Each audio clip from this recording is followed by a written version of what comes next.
উৎসবটাকে এগিয়ে নিয়ে যাব। আশা রাখবো আপনারা আমাদের সাথে ও পাশে থাকবেন।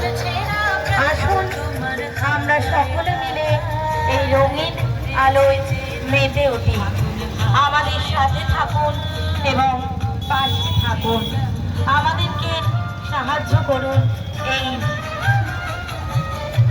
সুন্দর সন্ধ্যাটাকে এগিয়ে নিয়ে যেতে। বসন্ত উৎসব হলো বাংলার রঙিন উৎসব। আমরা প্রতি বছরই এই উৎসবে রং খেলার আনন্দ উল্লাসে মেতে ওঠে। লাল, নীল, সবুজ, হলুদ, গোলাপি এই সুন্দর সুন্দর রঙিন রঙের আলোয় আমরা নিজেদেরকে মাতিয়ে তুলি। আশা রাখবো আমাদের